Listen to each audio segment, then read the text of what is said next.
Hi, welcome to the Daiku Podcast. I'm Gary Snow. Today, I welcome back John Hambone McGuire, who, along with Geo Collazo, created 321 RPG, and they are currently crowdfunding a 5th anniversary expanded rulebook and monster guide on Backerkit. Hambone, welcome. Hey, thank you so much for having me back, Gary. It's always awesome to chat with you, dude.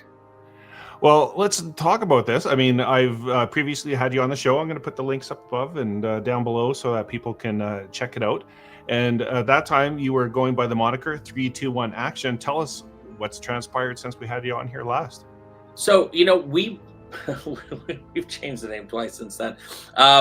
It's always been 321, but for us, we had a moment where we were talking honestly to a friend of ours who is in marketing. And he says the problem he always had with 321 Action was he never understood what it was, right? And we realized that was probably a pain point for a lot of people because you saw the original idea that I had, which was 321, 3,2, 1, ... action exclamation point. Didn't really tell people that it's an RPG. And the covers of our books are all really awesome, but people might see that and think maybe it's a comic book, maybe it's a novel series or something. So, in order to kind of make it apparent what we were doing, we made a small pivot to the name. We did 321 Action RPG. But then we're getting to the point where we're about to do and we had that for about a year. And as we're getting ready to do this 5th anniversary rulebook, we decided to go with Backerkit this time because I've had a lot of friends who've been having a lot of success on Backerkit.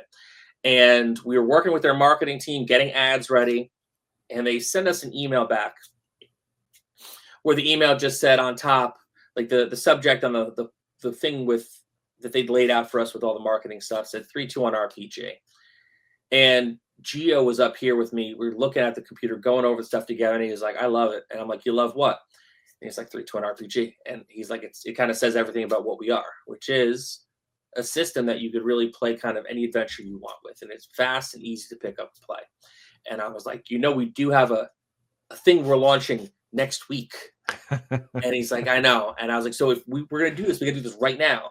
And he's like, all right, let's do it. And so in a week, we rebranded everything.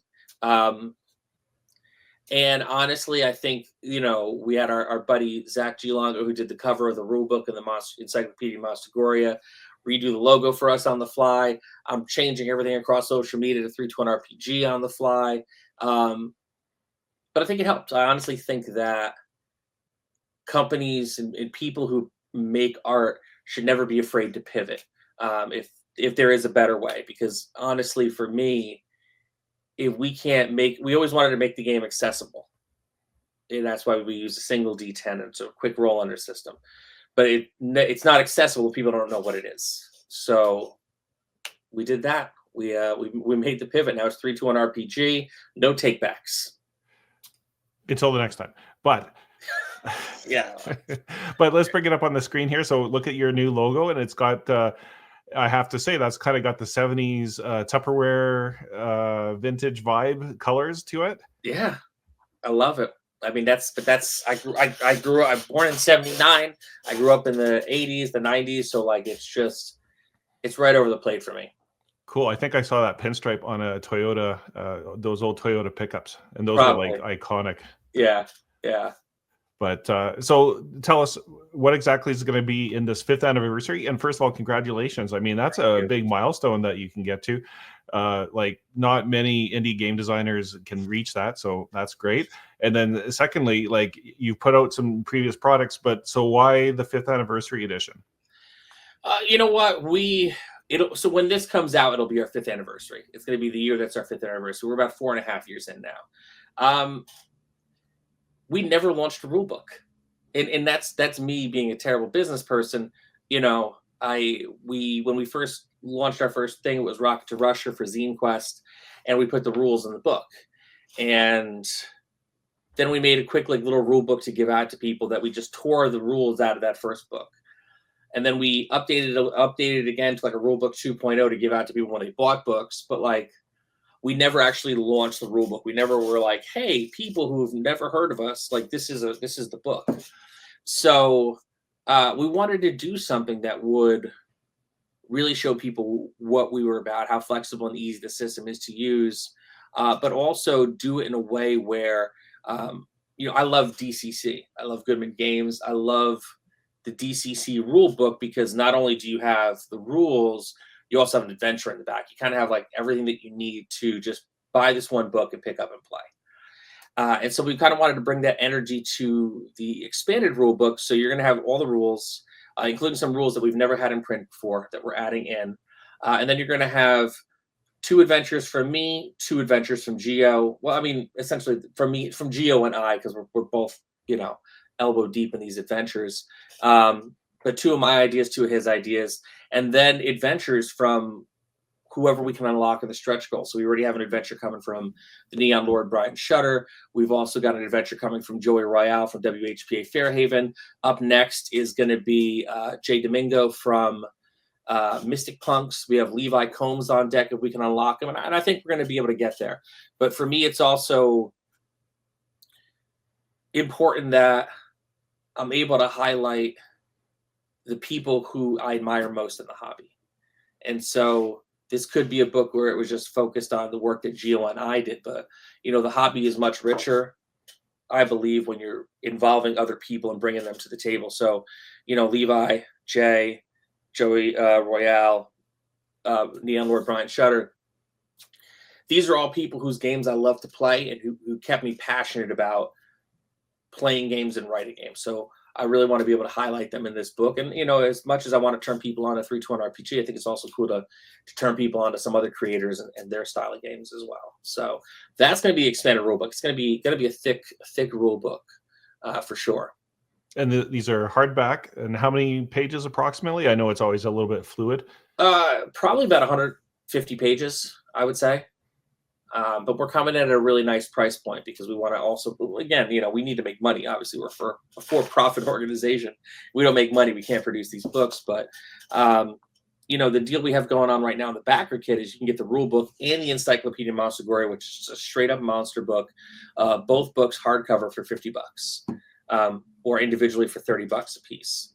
So, they're both going to be about 150 pages. And I think that's a nice price to bring people into something new, where, even if you just buy the rule book, you have everything you need outside of dice. And then, so some of the previous adventures that you've done for previous iterations of 321, you've had it's pretty flexible system in general. So that with this rule book, do you think it's the intended use that there's all kinds of adventures and all kinds of genres that you can kind of throw your players into? Yeah, absolutely. I mean, we're almost done with our 13th adventure, which is the Hotel Exorcist. It's honestly been a little bit of an albatross for us because it's taking so long, only because the book just keeps getting bigger and bigger and bigger. So it went from the initial idea, which is a 60-page zine, to it's going to be about 150, 200-page adventure. So that's being laid out right now. But that's our 13th adventure. We've run horror. We've done action, we've done vehicle combat, holiday, miniature golf, Western, vampire Western. So what's cool about 321 RPG is it really is a system that is genre neutral. So it's good for anything, any kind of story that you want to tell. We do have fantasy on deck, but we're a 2-man operation, so some things just keep getting pushed back, but they're going to be rules for magic, rules for converting fantasy weapons to work with 321 RPG, how to stat things, how to be a more robust character building section, and things like that. But yeah, anything we've released so far is going to be compatible with this. And one thing that we did for people who backed us, initially was supposed to be just for the people who got notified of the launch of the Backerkit. But it was the first time I did Backerkit, and I think I did something wrong. So if you back the 321 RPG rulebook, back anything on this Backerkit, you'll also, in one of the updates, there is a 32-page PDF. It's solo adventures. It's 4 solo adventures, each with a boss fully statted out at the end. It's a full length zine that you can download just to get your feet wet with the system. And so I'll ask you the common probably complaint of most indie designers that I've had on the show is like, how do you compete against the behemoth of A, D&D, and then B, fantasy? As you mentioned, you were like thinking about the future of fantasy within 321, but for whatever reason, people are just like locked in on often fantasy, and in that genre of fantasy, they're like, I don't need anything else besides 5e. I honestly think the answer is you don't. You don't try to stand against the waves. You have to try to forge your own path, which is what we've been trying to do with 321 RPG. And I definitely, when you look at other systems like Chaosium's system, where you have the role playing system that they offer, you look at things like Powered by the Apocalypse and systems that run off of that, things that Mothership. I think it's instead of trying to recreate the wheel and be like, well, mine is this, but it's different. Just be different. Cool. Well, your own path and go against the grain, because there are people along the way that you're going to meet who are looking for something different. And hopefully there are enough of them that your stuff will catch on. Well, obviously, I'm a fan. I've backed your stuff before, and I will continue to keep backing it. And I also love indie game design. So, like anybody that is, you might not be purposely doing it, but you're part of the wave of trying to crush against the 5e and fantasy world. So I appreciate that. Yeah, I always look at anything when it comes to any kind of hobby or any kind of fandom where the idea with what we're doing is we try to do it in a way where it's zero gatekeeping, because we want everyone to be able to come to the party and hang out.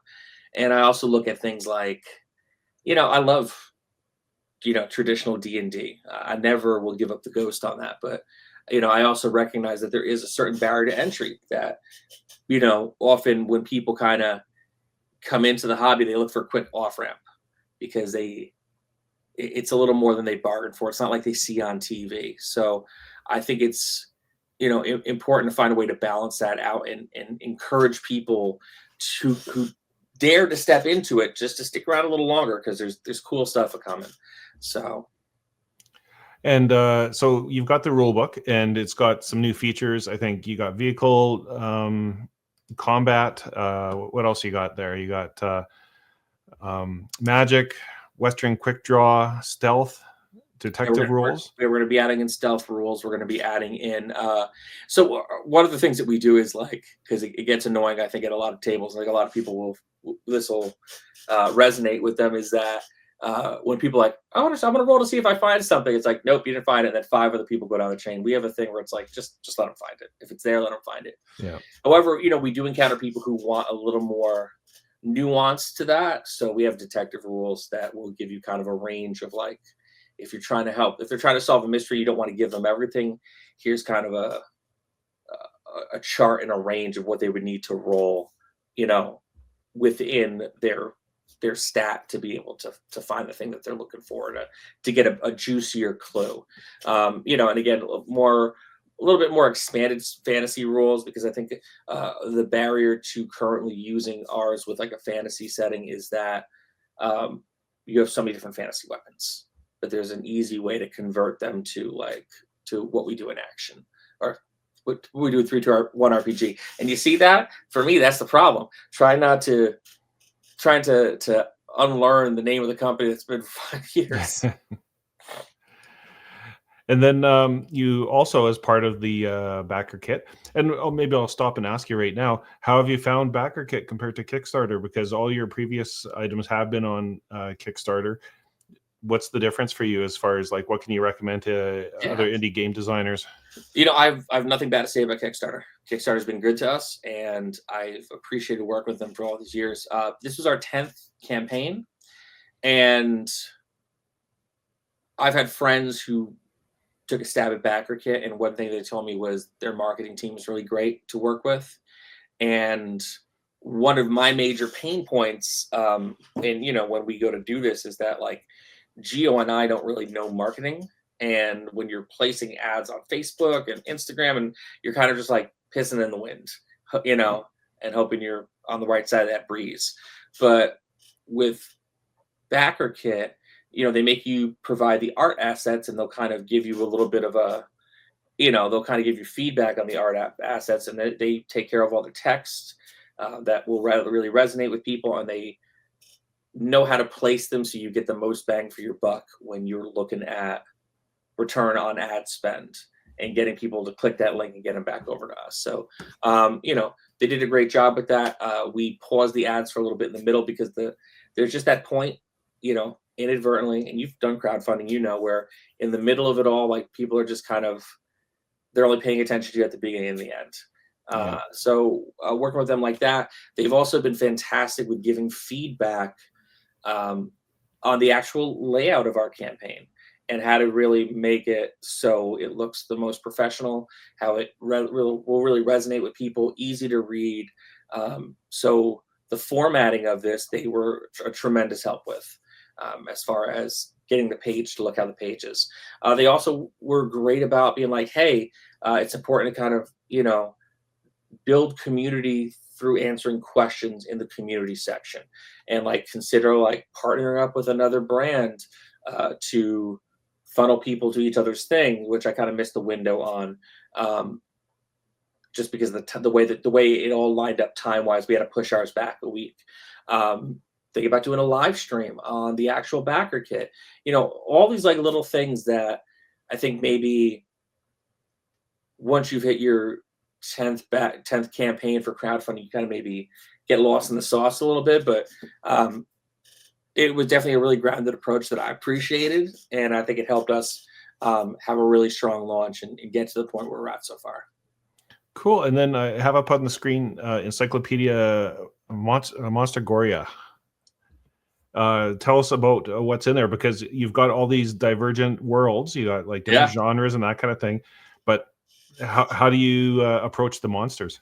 Oh, that's cool, man. I'm excited about it. Like, so initially we were just going to launch the Encyclopedia Monstergoria, and that was what we're just going to do that one book. But then we, you have these moments where you realize it's time to really kind of, cowboy up and really go all in. So we decided to do the full rule book.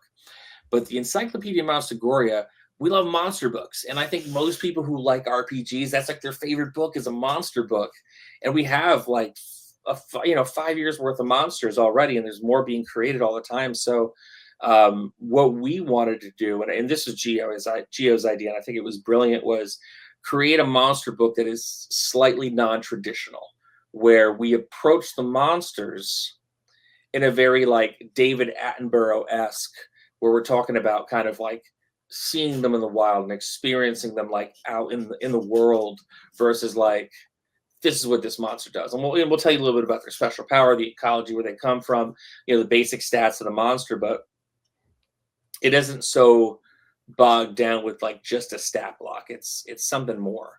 And so that's also going to be probably about 150 or so pages. And, we have the monsters that we have. But we're also like, asking people what they want to see, because I think it's also important to, to the point before, like, how do you, stand against, the 5Es and the Daddy Hasbros and whatever. And I think the thing is, you ask your audience what they want.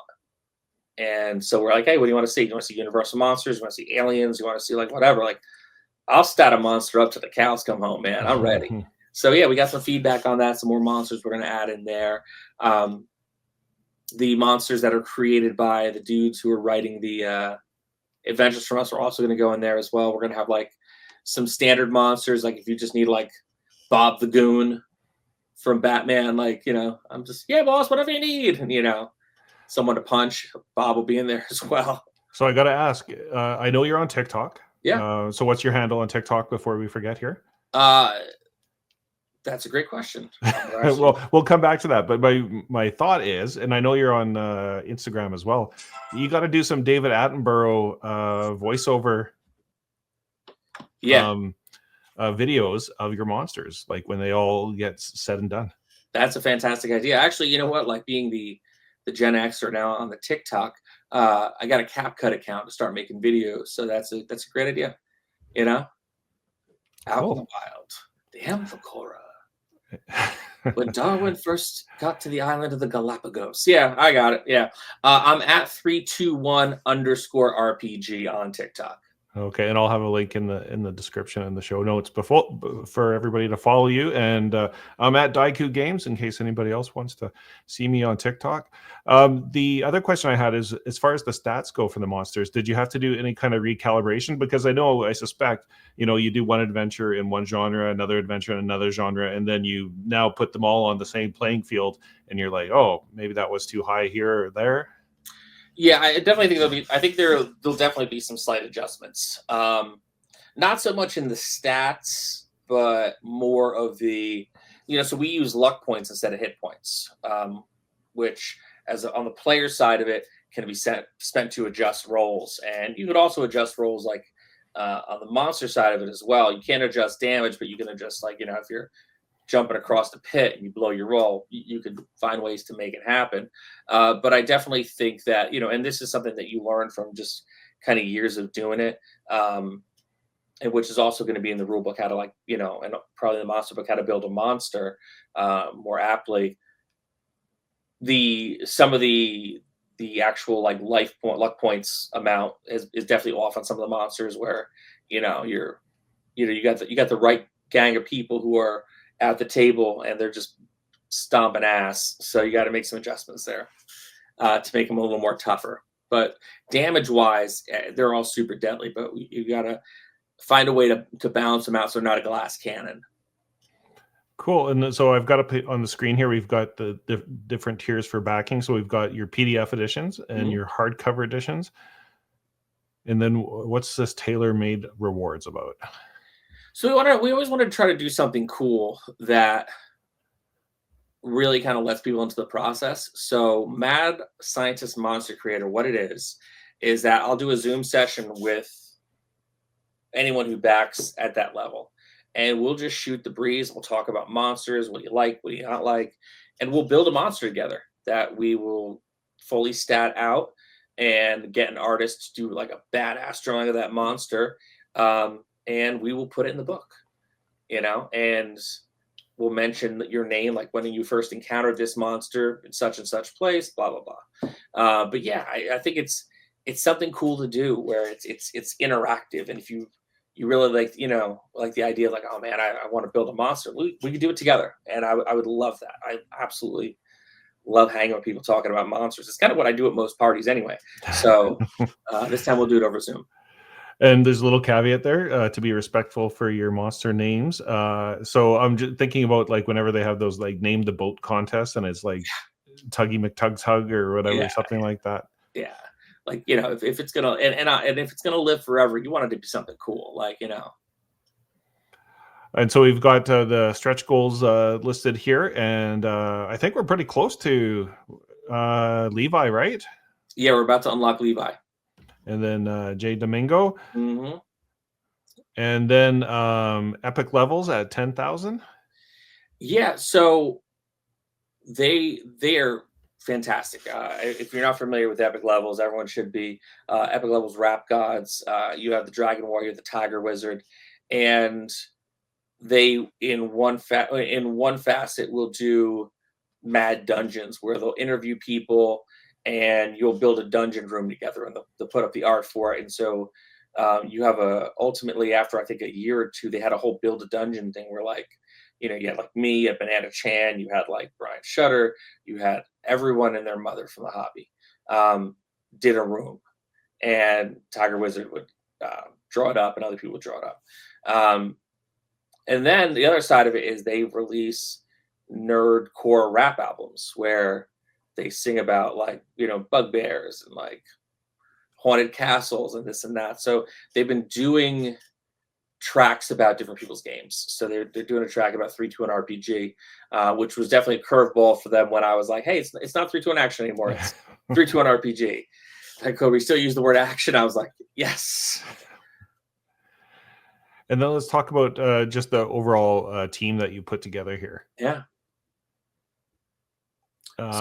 Megan Ball. Yeah, Megan is. I know Megan because she is a friend of Sally Canarino, who's my wife, who is a comic book artist, and Megan's been with us 5 years editing. She's edited everything that we've put out for the last 5 years. Like I'm a big fan of building relationships with other creators that you work with, and like if you have the opportunity to bring them back, I always try to bring people back. So like Geo and I, when we came up with this, one of his things was he said he really wanted to make sure the books were full of art from different people.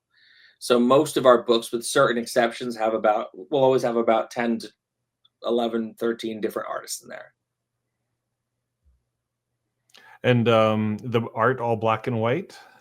Yeah, we only do color exteriors, with the exception of Kevin Saves Christmas, because Geo's exact words to our friend Cheese, who does art direction for us and who does all the layout work, was, "I want this to look like it puked Christmas." So we printed that in full color because it was a holiday one. And Hard Times in the Back Nine is in color as well. It wasn't going to be in color, but Zach Giolongo, who did the cover for Kevin Saves Christmas, Hard Times in the Back Nine, all the interiors for Hard Times in the Back Nine, and some of the interior work for Sunrise Limited. He did our logo work for us for 321 RPG, the covers of the Rulebook, the Encyclopedia Monstergoria. He delivered something that looked so cool. We just looked at each other like, we can't not have this in color. So sometimes the actual art dictates the move we make on it. Cool. And then add-ons. You've got your whole back catalog that people can add on little adventures that you've done in the past. Yeah. We are gonna have to reprint some stuff because we're almost sold out of some of the books, but it's cool to be able to do that, because then we'll be able to like touch a couple things up before they get reprinted, slap the new logo on it, and it's a cool way forward. But yeah, I want to say all the full-length adventures that we have, except for Rocket to Russia, are available to buy as add-ons. Rocket to Russia, our first project, there's definitely some things that we need to fix. So we haven't had time to kind of go back and remaster it, I guess is the way I would say it. And so when's the deadline for your Backerkit to end? Backerkit ends on the 29th of November. Okay, so people at home, the links will be in the show notes and the descriptions. Check it out. If you're listening via the podcast, the links will be in there too. But you can look up 321 RPG on Backerkit and support the indie space, support indie creators. And Hambone, not only do you make games, but you also like to talk about games on your podcast with Stu Horvath. Yeah. So everything that I've done, I've been doing. Thankfully, I had the privilege of being able to do it for a while, and it's been over 7 years with Stu doing the Vintage RPG podcast. For those who might be familiar with Stu's work or unfamiliar with Stu's work, Stu Horvath is also the author of Monsters, Aliens, and Holes in the Ground: A Tabletop Guide from D&D to Mothership, out from MIT Press. It's a toe breaker. It is a book that's very, very thick, but an exceptional read. And we've been doing that. We got no signs of stop. We're still putting out new episodes almost every single Monday. Definitely something that I want to bring to him to talk about, which is something I wanted to talk to you about. While I do appreciate that you're having me on to put my stuff over, I would be so remiss if I didn't take a second to mention, and I'm going to butcher the name of this, Fengel Shala. Well, that's probably better than I can do. But yeah, I can read it, but I don't know how to say it. And I appreciate my Swedish compatriots that can help me. It's honestly one of the coolest books I've ever seen. I knew what you were kind of going for when you announced it and went to crowdfund for it. But I have been immensely happy for your success. I was so happy for you, so excited for you. And then I got the thing and I was like, oh my God, like this, if you're listening at home and you are a fan of this show, if you don't own this already, you have to go out and get this. It is one of the coolest ideas, bar none, of any RPG I've ever seen, and one of the coolest looking RPGs I've ever seen. So it's definitely something we're going to be talking about, hopefully before the new year on the show. But I had to just gush about it a little bit while I was talking to you because holy crap, it's amazing. Well, I appreciate those kind words. It's definitely been a fun project for me to work on and kind of stretch my legs a little bit for my artistic abilities, because it's not exactly my strong suit. So I just kind of leaned into that. know. I wouldn't be able to guess that, because this looks so cool. But yeah, I mean, it's been fun talking to different creators. It's been a great run of, Stu he literally wrote the book on RPGs. I love RPGs, but like, I don't know as much as he knows. So I am essentially the audience. People listen to the show, they listen to it through me as the audience, where I'm like, that's so cool, and like very excited about like the stuff that I get to find out about and get turned on to. And I've been turned on to a lot of games that I probably may not have ever played had it not been for learning about them on the Vintage RPG podcast. So I'm very grateful for that as well. Yeah, I don't know how many times I've listened to your show and then gone, I got to Google this because it sounds like so fun and so interesting, and it's like a great education piece. And I've had Stu on the show before. I'll put the link up to that interview as well. And but you guys are doing incredible work. I always enjoy the podcast every week, and the energy and the passion that you bring to the hobby. It's just, it makes you want to be part of it. So I think good creator space. You've got a good team. You got people that are adding into adventures that, like you said, good people and making good games and good adventures. And what's not to love? That's what it should be all about, man. I want more people at the table. I want more people having fun, having laughs. Like, in the end of the day, the fact that I get to wake up and write about the things I love, and I get to give it to others, and they translate it in the way that they experience it at their tables. It's a gift, man. The fact that like I get to put beauty out into the world through art is a gift. The fact that like I will occasionally run into people and be like, oh my God, I killed this monster doing this, is it pays tenfold in my heart and in my mind. So thank you. Cool. And then I'll put all the links to your socials and everything in the notes. And you also have a really active Discord community. So like you've done a really good job building community. It's an oasis, man. From social media, like, it's nice to have a place to kind of retreat to, where if you see something cool, you can share it and people will be excited to interact with it, and no one is there cutting anyone down. And granted, like, we run a very like firm but fair kind of ship, where like people come in there and try to act like knuckleheads, they get ejected from the bar. Like, we don't mess around. We want everyone to feel comfortable, safe, and willing to kind of share and contribute to the Discord. So it's a cool place to hang out. We got a lot of cool little chat rooms there. It's fun.